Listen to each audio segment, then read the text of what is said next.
চোর সন্দেহে ইলেকট্রিক পোলে বেঁধে মারধরের জেরে মর্মান্তিক মৃত্যু হলো এক পৌরের। এমনই অভিযোগকে ঘিরে জোর চাঞ্চল্য ও শোরগোল তৈরি হলো মালদার চাঁচল থানার জালালপুর এলাকায়।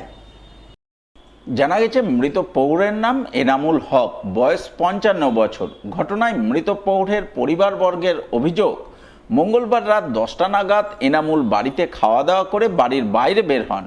পরে পরিবারবর্গ খবর পান তাকে চোর সন্দেহে বাড়ি থেকে প্রায় 100 মিটার দূরে ইলেকট্রিক পোলে বেঁধে মারধর করা হচ্ছে।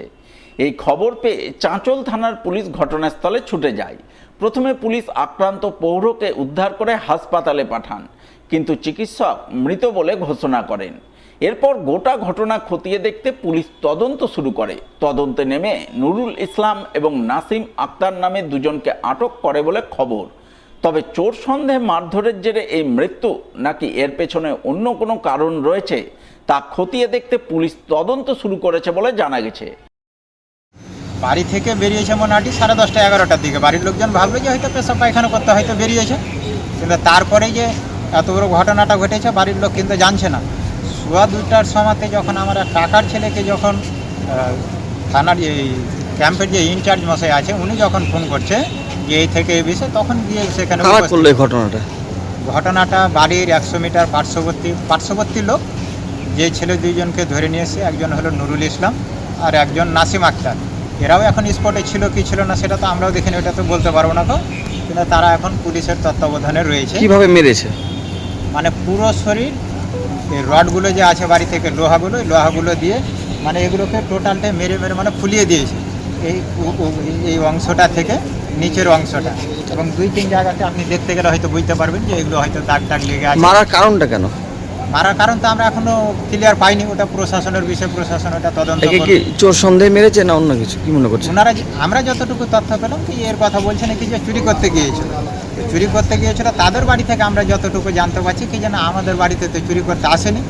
তখন ওরাকে যখন আমরা জিজ্ঞাসা করছি তোদের বাড়িতে যে চুরি করতে আসেনি, তো চোরের ঘটনাটা তো আসে যে চোর চুরি করতে এসেছে, তো তোদের বাড়িতে চুরি করতে আসেনি, তাহলে কাদের বাড়িতে চুরি করতে গিয়েছে এবং মারলো, এবং তারাকে আমরা যাই হোক বলেছি। এখন কারা মেরেছে আমরা তারাকে অলরেডি বাইপাসের একটা রেখেছি। সর্বসাধারণের শরীরচর্চার জন্য বিশেষ উদ্যোগ গ্রহণ করলেন পুরাতন মালদার মঙ্গলবাড়ি মহানন্দা সেতু সংলগ্ন মাঠের প্রাতঃভ্রমণকারী সংগঠনের সদস্যরা। তারা নিজস্ব উদ্যোগে উন্মুক্ত জিমের ব্যবস্থা করলেন মাঠে। বুধবার প্রখ্যাত চিকিৎসক তথা পশ্চিমবঙ্গের প্রাক্তন প্রয়াত মুখ্যমন্ত্রী ডক্টর বিধানচন্দ্র রায়ের জন্মদিবসকে সামনে রেখে সেই উন্মুক্ত জিমের আনুষ্ঠানিক উদ্বোধন করা হয়। ফিতে কেটে উদ্বোধন করেন প্রাতঃভ্রমণকারী সংগঠনের অন্যতম সদস্য গোপাল আগরওয়ালা। তিনি জানান, বর্তমান সময়ে সুস্থ জীবনযাপনের জন্য নিয়মিত শরীরচর্চা অত্যন্ত জরুরি। পরিবেশগত পরিবর্তন এবং মোবাইলের প্রতি শিশু ও যুব সমাজের অতিরিক্ত আসক্তির কারণে শারীরিক কর্মক্ষমতা ক্রমশ কমে যাচ্ছে। সেই কারণে মানুষকে মাঠমুখী করে তোলা এবং সুস্বাস্থ্যের প্রতি সচেতনতা বাড়ানোর লক্ষ্যে সরকারি সহযোগিতা ছাড়াই তারা নিজেদের উদ্যোগে এই উন্মুক্ত জিম তৈরি করেছেন। যোগাসন থেকে শুরু করে দৌড়, ফুটবল খেলা, ক্রিকেট খেলা থেকে শুরু করে জিমের সম্পূর্ণ রুমের ব্যবস্থা করা হয়েছে।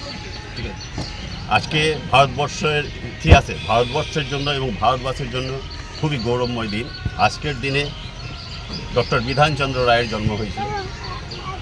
উনি হলেন ভারতবর্ষ তথা পৃথিবী গোটা বিশ্বের একজন বরণীয় চিকিৎসক তথা পশ্চিমবঙ্গের প্রাক্তন মুখ্যমন্ত্রী।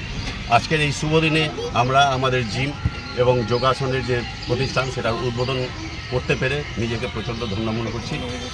2 নম্বর হচ্ছে যে আজকের ডেটে বর্তমান সময়ে যেভাবে গাছপালা কাটা হচ্ছে আর পুকুর বোঝানো হচ্ছে, এতে করে আমাদের প্রকৃতির ভারসাম্য নষ্ট হচ্ছে, এতে করে মানুষের অসুখ বিসুখ বাড়ছে, বাতাসে অক্সিজেনের পরিমাণ কমে যাচ্ছে। এমতো অবস্থায় প্রত্যেকটা মানুষকে সুস্থ রাখার দায়িত্ব আমাদের ভারতবাসীর প্রত্যেকের সমান আছে। এই দায়িত্ব গ্রহণের সামান্য অংশরূপে আমরা এই শরীরচর্চার ব্যবস্থা করেছি নিজের উদ্যোগে, আমাদের নিজস্ব উদ্যোগে। এখানে কোনো সরকারি সহযোগিতা নেওয়া হয়নি।